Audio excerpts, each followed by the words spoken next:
Are your plugins fully featured? Here are 9 features I think all plugins should have by law. Now, most of them are not deal breakers. One of them is.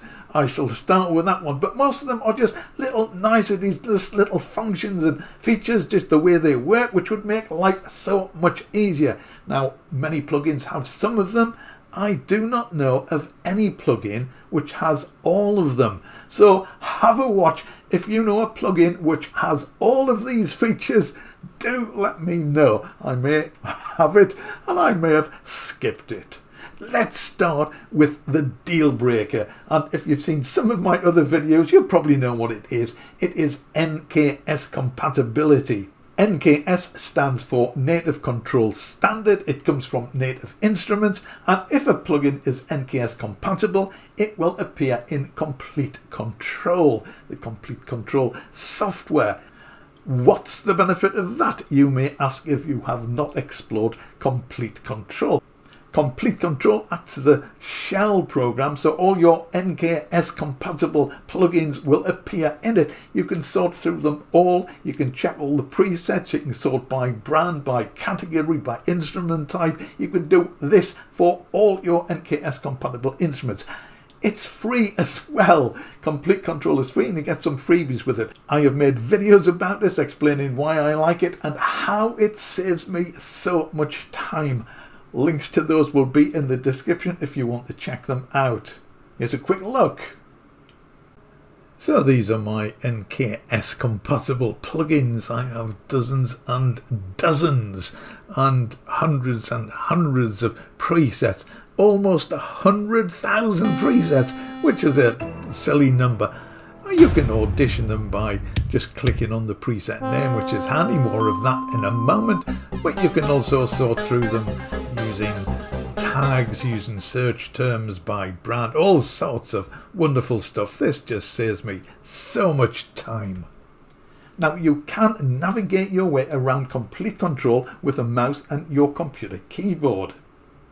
It used to be that if you had a Native Instruments keyboard, you could also control it from your Native Instruments keyboard, and of course you still can, but a few months ago Native Instruments announced a partnership program which allowed other MIDI controller developers to support Complete Control, so you do not necessarily have to have a Native Instruments keyboard. You do not have to buy into the Native Instruments ecosystem if you don't want to. The chances are you probably have some NKS compatible plugins in your system already. You just need Complete Control, which is free. Did I mention that? You just need Complete Control to bring out the best in them. So for me, this is an absolute deal breaker. I have a silly number of plugins. I know I'm trying to get that under control. But if a plugin is not NKS compatible, it is a very, very easy pass for me. It will lie on the hard drive. I'll check it out, but it will just lie there gathering digital dust. It has to be very, very, very special, something different, something which I have nothing like at all in order for me to even consider it. That's just my take. Your take may be different on that one. Let's press on. So I'm going to run the next two together because in the examples I have there, overlap. So the first thing I would like to say on every plugin is the ability to scroll through the presets using the up and down arrow keys on your computer keyboard. Now, many plugins do allow you to do this, but many do not. Now I'm going to run this into feature 3, which is for instruments, giving you a preview of the sound. And I'm running them together because the examples I'm going to show you, some of them anyway, combine the two. Yes, Complete Control again, but it is so useful. If you select a preset, you can then step up and down through the presets with the arrow keys. It is so easy and saves so much time. Here's another example. This is Arturia's CMI, Complete Musical Instrument. If you click on a preset to give it focus, you can then step through the presets with the arrow keys. You have to play them this time, they don't preview, but even doing this saves a massive amount of time. It is so easy to do and so useful. We've already heard previews in Complete Control. Omnisphere is one of the few other synths I know of which has a similar feature. Just saves time. So useful. Now here's an interesting thing. Not all NKS compatible instruments natively allow you to step through the presets with the arrow keys. However, if they are NKS compatible and you run them inside Complete Control, then you can, and you also get previews. Now I just sometimes wonder, especially in regard to NKS compatibility, what design or probably a marketing guru thought it's not worthwhile adding NKS compatibility to this plugin. There are already dozens of music software developers whose software supports the NKS format, and hopefully the list is growing, but many still do not. If you have a plugin which is not natively supported by NKS, I have to give a little shout out to a company called Freelance Sound Labs, which produces NKS packs for non-NKS instruments. I leave a link to that in the description if you want to check that out. Moving on, number 4, the interface should be scalable. Now again, many instruments do have a scalable interface, but for some reason not all.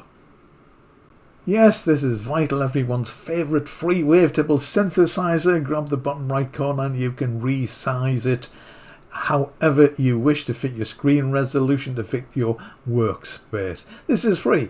Not every paid for plugin has a resizable window. This next one, number 5, I think this is a biggie for me.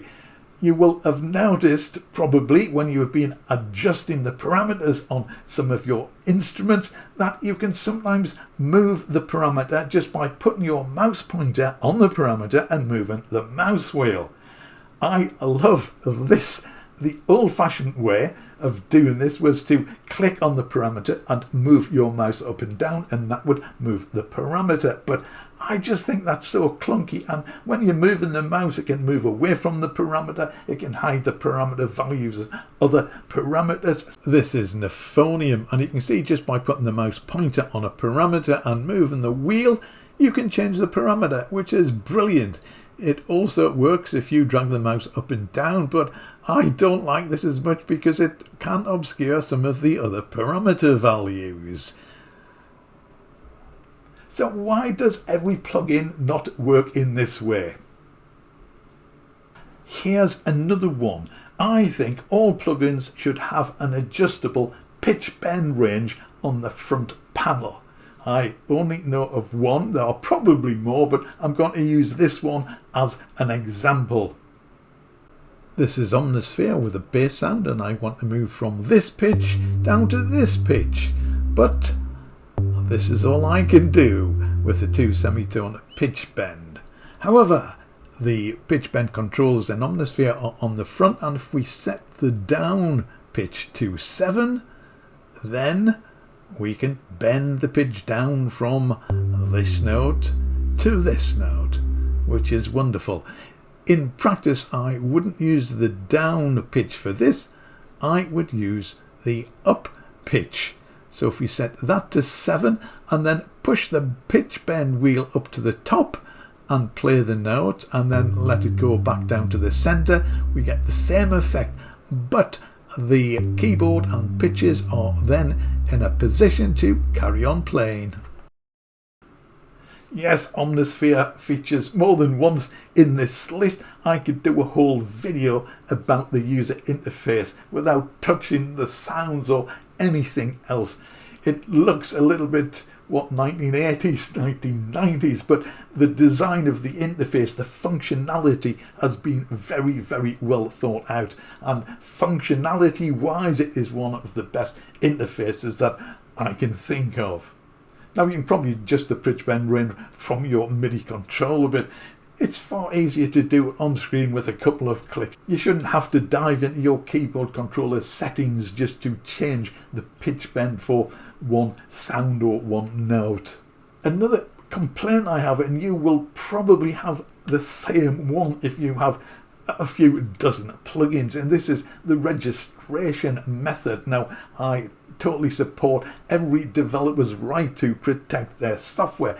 Now, I don't have an issue with that. What I do have a bit of an issue with is the way they go about it. There are many different ways of registering your software, from just entering a serial number to entering your email address and a password to log on to the site, to using things like key licenser and iLock and the paste copy protection system. Very intrusive. I absolutely hate that.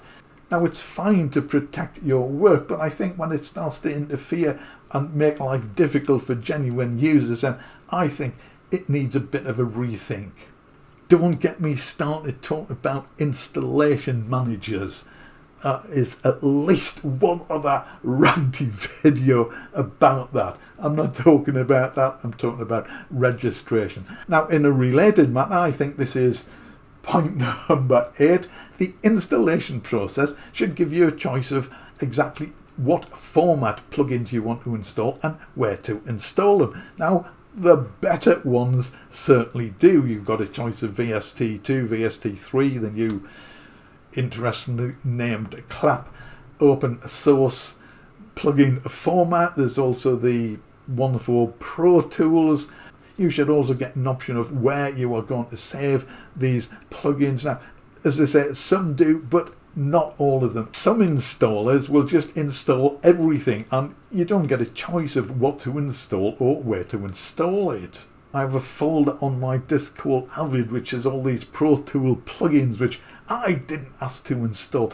It just clutters up your system and it can cause problems, particularly if it installs VST2 and VST3 plugins at the same time.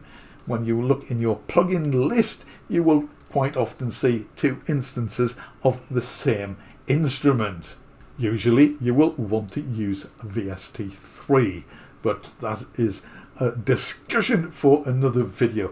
So let's get on to the last option. That is number 9, and this would be a nice thing to have in a plugin, I think, and it's just add some effect. Now, I know a lot of plugins do, possibly most plugins do, but not all of them. Just a simple, or not so simple, delay and reverb. This just enhances the sound so much.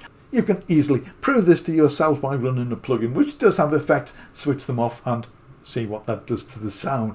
Sometimes you will be incredibly surprised at just how much the effects do add to a sound. But even so, a delay unit, a reverb unit, if not other effects, I think that would help enormously with many plugins. So that is my list of 9 features which I think all plugins should have by default.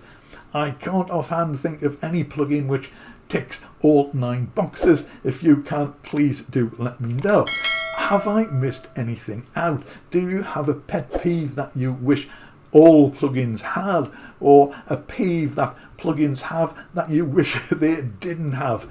Let me know in the comments. Let's compare notes. Let's see if we can come up with an ideal blueprint for plugin creation.